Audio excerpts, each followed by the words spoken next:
Hi there, everyone. So, hello, and welcome to Highly Available Drupal. Before we get started, a quick note about me. I'm a systems administrator, work for Doghouse Agency, and I am on Twitter as @GnomeThrower. So, a brief note before we start. You might not be aware of what high availability means. So, in brief, availability is a measure of how a website performs in terms of reliability and uptime. Achieving high availability is about making sure that your website stays online even in the event of failures. There's no such thing as 100% availability over the long term, but the goal is to get as close to that as possible. So, for the purposes of keeping this talk short, I won't be going into the fine details of exactly how to do all of this. I think this image probably sums that up.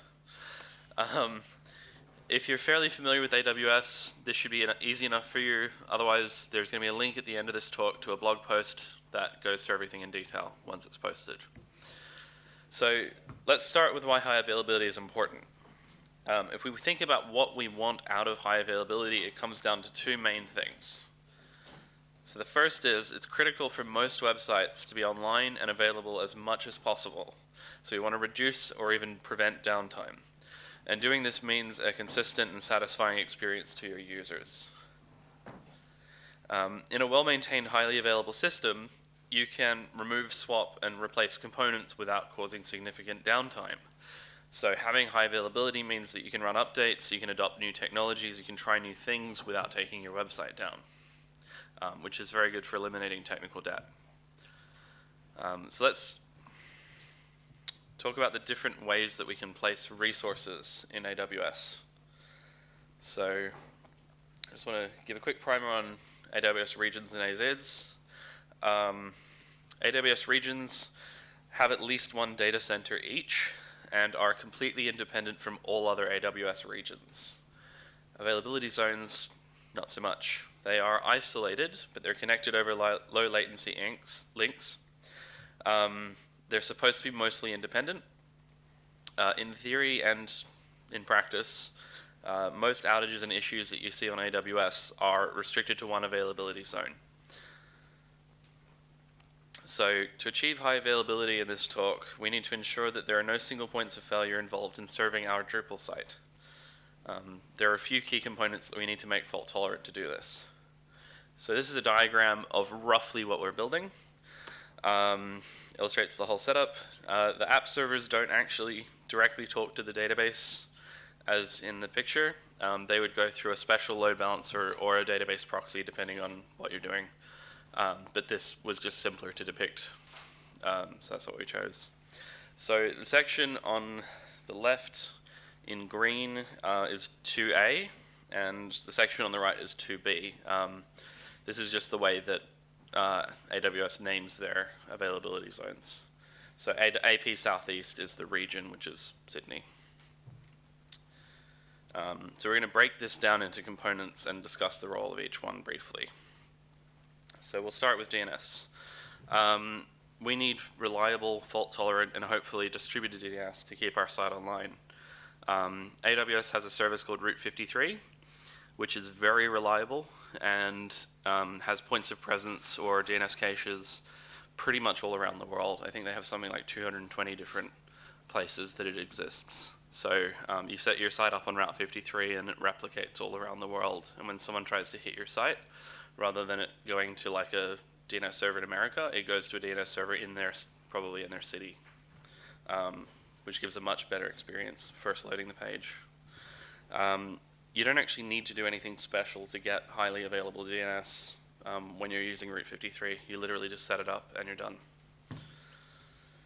So next thing we need is highly available load balancing. A load balancer, if you're not familiar, is just a server that distributes web requests to back-end servers. So you might have a bunch of servers serving a Drupal site, and then you have a load balancer in front, which determines whether or not those servers are healthy, and if they're not healthy, it stops routing traffic to them. So in that way, you can add and remove servers, and your site stays online. In AWS, you can create an elastic load balancer that spans multiple availability zones.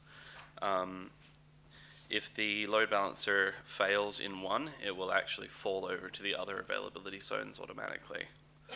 And then traffic will be routed away from the bad ones, and things return to normal. Next up, we have application servers or web servers to run our Drupal site, and we need them to be highly available again. The way we do this is we put at least one server in at least 2 availability zones, and then register that server with the load balancer.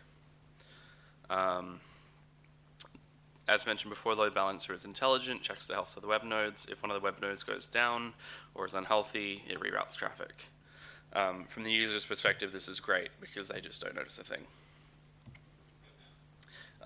Then we need a way of keeping our file data consistent between the application servers without introducing a single point of failure, such as traditional NFS. On AWS, this is actually really easy. They have a service called Elastic File System, which I'll call EFS from now on because it's easier to say, which you can use to store uploads, dynamic content, and so on. Anything written to EFS instantly becomes available to all other application servers, and they can all read and write to it simultaneously without any issues. It supports like Unix locking and so on to allow that. Behind the scenes, EFS is extremely scalable, it's extremely fault tolerant, it's fairly fast, and as mentioned, it doesn't have a single point of failure. So under the hood, it's actually NFS v4.1. So if you just have an NFS client, you can use EFS without installing any additional software.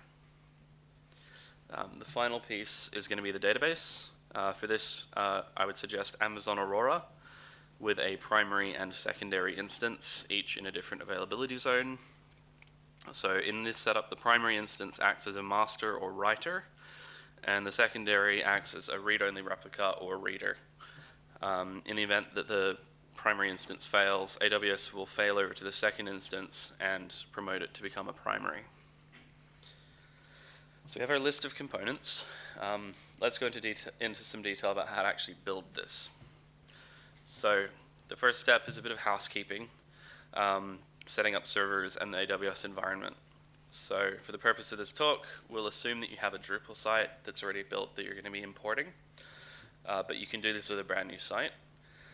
There's a blog post at the end of the talk, as mentioned, that goes into more detail about either scenario. So next up, we want to create an Elastic Load Balancer and point it at the application servers that you just created. So we also create and mount an Elastic File System, which we'll use to store Drupal's files directory. And of course, getting that in sync between all your servers is very, very important. Up next, we create a database cluster and create our database credentials, and so on for Drupal to use. We import our sites. We import a database backup from our site, and then we create the DNS records we need to host the site in Amazon Route 53. Finally, we add some special sauce. We just create extra DNS entries that makes administering your site a little bit easier, and also is a bit prettier. At this point, we're actually done. The site just needs to be tested and approved and then go live. So here's a quick list of last suggestions to make this system a little bit better. So you can do multi-region for failover. You can take everything that you just created, that you created in one region, and then recreate it in a second region. And then what you do is you go into Route 53, there's actually a built-in system called Failover records. So you would take those records and basically point one to one data center, to one region, and point the other to a different region. And then if an entire region fails, your site will actually stay online. This does bring some challenges, in particular keeping everything in sync, keeping your databases happy and relatively in sync. So obviously if you need to do this, make sure you actually need to do it. Most people don't need multi-region. It's very cool to have, but multi-AZ is about 95% as good in most scenarios. You can also do multi-region for speed, but if you do, you are insane.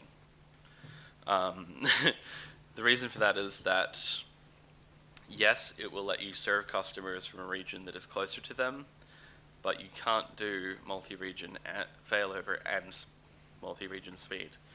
And also, just the gains aren't actually worth it for speed purposes. If you need your site to be really fast, use Cloudflare. So, and then you can also put everything in EFS if you want to, instead of just the files directory, which does make automation really, really easy, because you just say, okay, I need to spin up a new server and mount this directory, and Drupal's ready. If you know what you're doing, it's a great idea. It means that all changes will instantly propagate to all web servers, but it does come at the cost of performance. Networked file systems are typically not great with many small files. You can tune, you can do various tuning to improve this tremendously, and it might still be worth it for you if you have a use case that makes sense for, but in general, it's not worth the performance hit. So I'm going to have a quick talk about some alternatives, because everything in this talk is about how to do this with AWS, but some of you might be interested in doing this without AWS. So it starts with HAProxy, which is a great load balancer. Pretty much every load balancer that you can think of as far as the commercial ones are all repackaged, rebranded HAProxy. It's actually one of the most stable pieces of software ever written. And I believe HAProxy 1.5 has the distinction of being one of the probably the most popular open source server that has never crashed in production at all.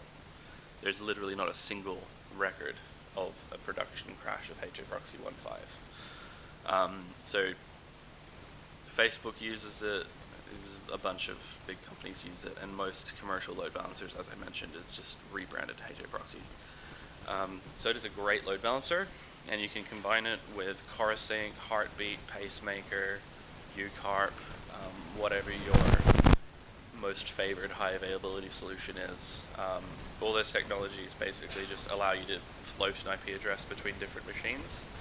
So you would have a floating IP address that points to a HAProxy server, and then if you have multiple HAProxy servers, that IP can float between them. So if one goes down, the HA system moves that IP to a different healthy host, and in doing so you build a highly available load balancer, which is basically what Elastic Load Balancer or Amazon ELB is. If you want to go really crazy, you can combine HAProxy with BGP. Basically, you can have your own multi-region just setup of your servers. Obviously an advanced topic, and again, anytime you're doing geo-replication or anything like that, you have the challenge of keeping all of your files in sync, you have the challenge of keeping your databases in sync, and it can be a problem. Database clusters such as Aurora, there's a really great one called Percona ExtraDB cluster. It is a multi-master server, so to some extent you can actually scale really, really well with Percona. Instead of Amazon's Elastic File System, you can use an open source distributed file system like Ceph, LizardFS, or Gluster instead of FS. And then finally, if you need highly available DNS and for whatever reason you can't use Route 53, you can use Cloudflare, which is just really fantastic. Arguably probably the best DNS service in the world, except for maybe Google's. And that's it. Bit shorter than I expected. Thanks, everyone. Thanks to my employer Doghouse for letting me do this talk.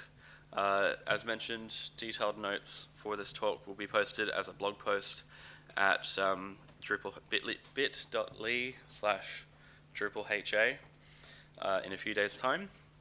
You can also follow me on Twitter as @GnomeThrower if you want to be notified when the blog post goes live.